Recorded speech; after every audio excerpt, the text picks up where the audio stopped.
श्रीलक्ष्मी अष्टोत्तरशतनामवलिः। ॐ प्रकृत्यै नमः। ॐ विकृत्यै नमः। ॐ विद्यायै नमः। ॐ सर्वभूतहितप्रदायै नमः। ॐ श्रद्धायै नमः। ॐ विभूत्यै नमः। ॐ सुरभ्यै नमः। ॐ परमात्मिकायै नमः। ॐ वाचे नमः। ॐ पद्मालयायै नमः। ॐ पद्मायै नमः। ॐ शुचये नमः। ॐ स्वाहायै नमः। ॐ स्वधायै नमः। ॐ सुधायै नमः। ॐ धन्यायै नमः। ॐ हिरण्मयै नमः। ॐ लक्ष्म्यै नमः।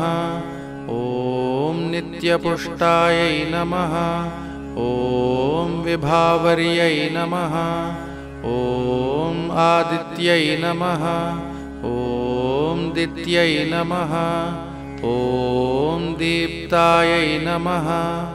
ॐ वसुधायै नमः। ॐ वसुधारिण्यै नमः।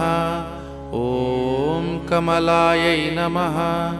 ॐ कान्तायै नमः।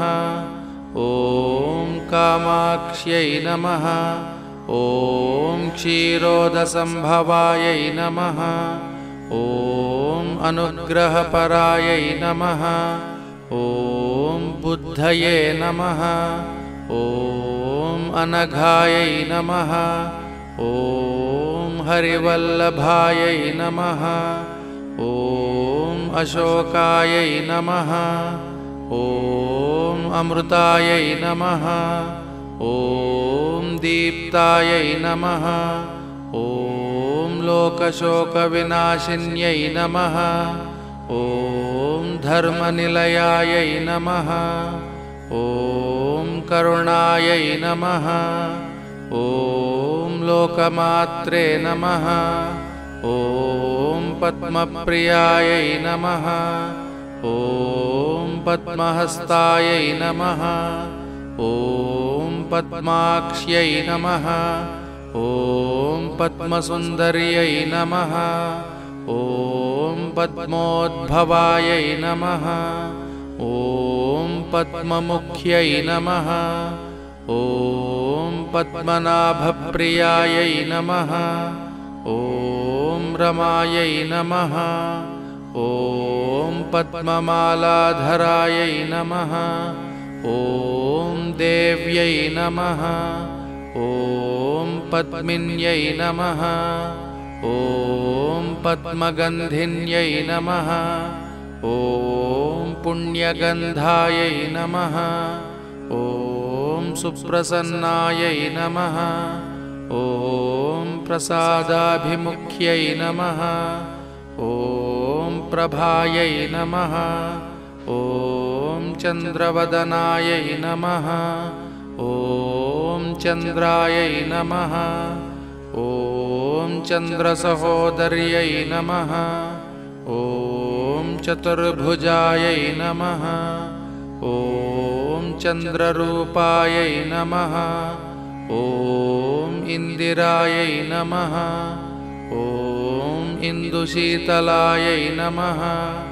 ॐ आह्लादजनन्यै नमः।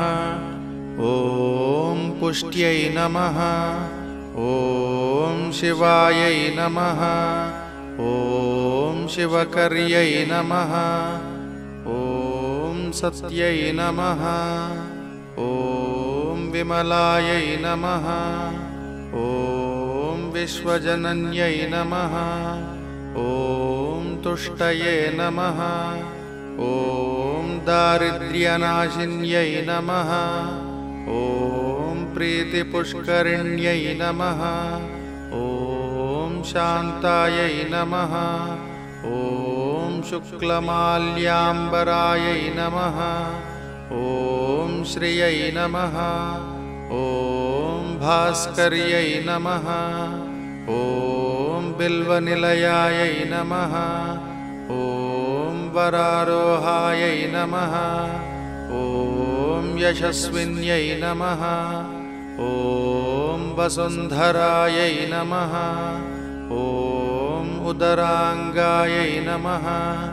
ॐ हरिण्यै नमः। ॐ हेममालिन्यै नमः। ॐ धनधान्यकर्यै नमः। ॐ सिद्धये नमः। ॐ स्त्रैणसौम्यायै नमः। ॐ शुभप्रदायै नमः। ॐ नृपवेश्मगतायै नमः। ॐ नन्दायै नमः। ॐ वरलक्ष्म्यै नमः। ॐ वसुप्रदायै नमः। ॐ शुभायै नमः। ॐ हिरण्यप्राकारायै नमः। ॐ समुद्रतनयायै नमः। ॐ जयायै नमः। ॐ मङ्गलायै देव्यै नमः। ॐ विष्णुवक्षस्थलस्थितायै नमः। ॐ विष्णुपत्न्यै नमः। ॐ प्रसन्नाक्ष्यै नमः। ॐ नारायणसमाश्रितायै नमः। ॐ दारिद्र्यध्वंसिन्यै नमः। ॐ सर्वोपद्रववारिण्यै नमः। ॐ नवदुर्गायै नमः। ॐ महाकाल्यै नमः। ॐ ब्रह्मविष्णुशिवात्मिकायै नमः। ॐ त्रिकालज्ञानसम्पन्नायै नमः। ॐ भुवनेश्वर्यै नमः। इति श्रीलक्ष्मी अष्टोत्तरशतनामावली समाप्तम्।